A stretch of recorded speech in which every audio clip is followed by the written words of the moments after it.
aliw kasi ang kulay sa White House. Nakarutan. Oo, nakarutan. Ayan. Yung tamis-tamisan, ibig-ibigan, bata-bataan, businak-busilakan. Ayan. Si Esnir, si Shubi, si MC, si Iya, kahit si Miss Carby, nagbigay din dito, nagbigay ng basa sa mukha namin ni Iya. Yun, lahat nagbigay.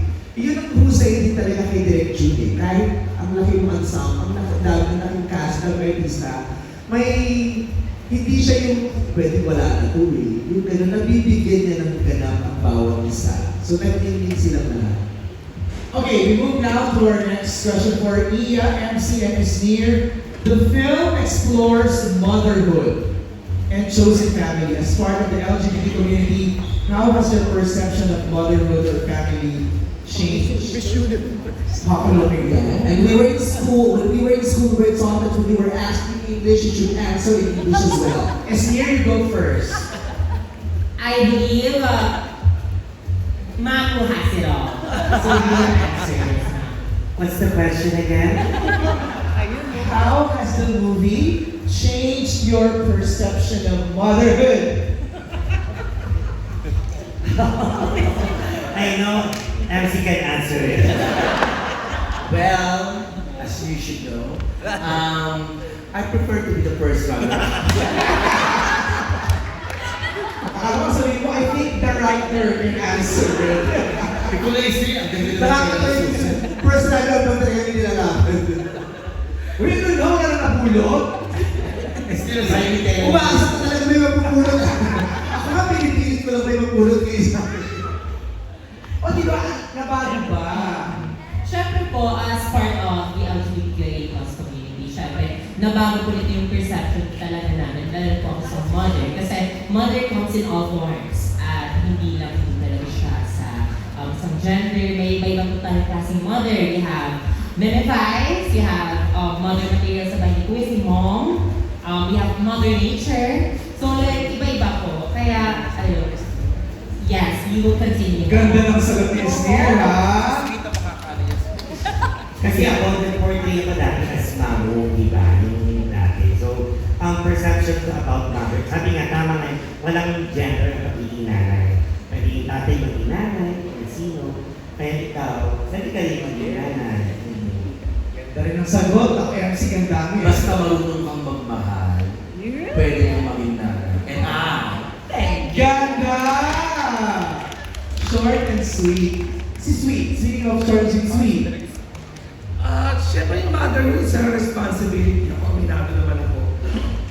I'm a mother to many gay people, gay friends of mine. And, in the past years, ma-attend ng mga workshop, nabibigyan ako ng workshop sa mga batang bakla, ng mga motivational speaker din nila ako. So, actually, ang aga ko naging mama, ang aga kong naabot ang mga status. As in ngayon, kung pupunta ako sa mga gay clubs, may mga mas matanda sa akin, mga sweet na rin ang tawag sa akin. So, ang feeling ko, ang pagiging mother is really a big responsibility. Madaming pwedeng tawagin nanay, pero responsable ba yung tao na yun? So, part of that responsibility, nasabi nga niya, dapat marunong ka magmahal. But other than that, mataling magmahal, pero responsibilidad mo yun, hindi ka ng magandang future, yung mga ginagawa mo anak-anakan, or yung tunay mong anak for that matter, or yung tinuturing mong anak, whether biological or in paper lang. Responsibility is really very important. I love it. Okay. Next one, meron po mong katanong dyan? Wala na. Okay, and let me proceed with the questions given here. For Vice, gano'n ka-involved sa creative process ng movie mula kay Jade at Sir Micah Pamilya? Pinapakailan naman ako ever since. Kasi ganun kami ni Direk Jude, nasimulan namin ng ganun. Sa unang meeting pa lang, magkasama na kami.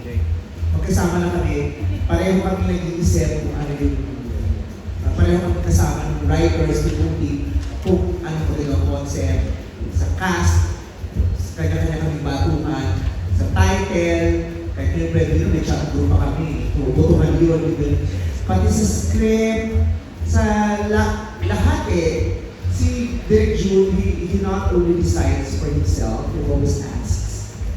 He always asks, and masarap sa pakiramdam na lagi niya ako tinatanong. Hinihinga niya ako ng opinion, hinihinga niya ako ng view kung hindi namin pinapabayaan ang isa't isa. Pag meron din akong pakiwari ko ay, pero parang pwede ganito.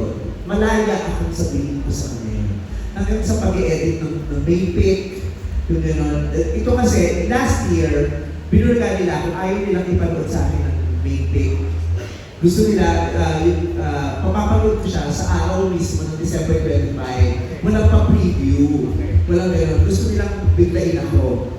Pero ito, sinama nila ako dun sa pag-design kung paano nakilalatag yung main pic. Yung unang edit pa lang pinapakita nila sa akin, tinatanong nila sa akin, Vice, kamusta? Anong pakiramdam mo rito? Anong gusto mo? May gusto kong itagdag? May gusto kong tanggalin? Hanggang sa nabuo yung final edit ng main pic, sinama nila. You're part of it from start to end. Di ba? Uy, yung Disneyland ba? Pinasara niyo? Oo, pinasarap din, no? Pinasarap. Nandun kami, binigyan kami ng time exclusively for us. Tapos, isinabay kami sa nandun yung tao. Right. Tapos, binigyan ulit kami ng oras na para sa amin na. Tapos hanggang sa nagsara siya, nandun kami. Ganda. Ano ba sa gusto yung experience sa Disneyland? Nakita mo sila Mickey Mouse? Ah, saya. Ilang busy ka siya sa Hong Kong? Parang, one whole day ako, pero sila, ang 2 days nila. At saka hindi lang namin basta ginamit yung Disneyland as a location. I mean, we had the top 5. I mean, hindi biro na makuha si Mickey Mouse. Mickey, Donald Duck, Daisy, and Goofy. For you to be able to get past ng superstars, bibilang kayo ng certain number of time. And to be able to get, paano nakikipagtrabaho talaga sa superstars? And I have to credit talaga na si Percy had connections with Disney. Sino connection mo sa Disney? Si Vicky talaga, ang texting Derek Percy. We used to work so nagamit talaga namin yung connection niya. Kaya nagawa namin. Kaya yung kinukuha na namin yun, naging ako. Yung sumasayaw sila kasama sila. Mainstream ba yan? Hindi. In-achieve talaga. May oras na binigay sa akin na to shoot that in 15 minutes. Nagawa naman namin. Pati yung pa-fireworks, binigyan na kami ng magandang pwesto para ma-shoot namin yung fireworks din sa gabi. Oo. Nagpa-report na sila sa Bukawi ng mga pagkakas para sa eksena dito talaga. Meron naman silang sarili. Oo, pero ako nalagay ko sila mga goodbye bakla ng Pinoy na Pinoy, eh, no? Nakaka-proud kasi we are the first movie in Asia na pinayagan mag-shoot sa Disneyland. And the third in the whole world. Wow, congratulations. What a feat for Talking Mother. Ito kita mo before we go to the prompter. Kanina ko ito iniisip while driving Sabi ko, anybody from the cast can answer that. Is there anybody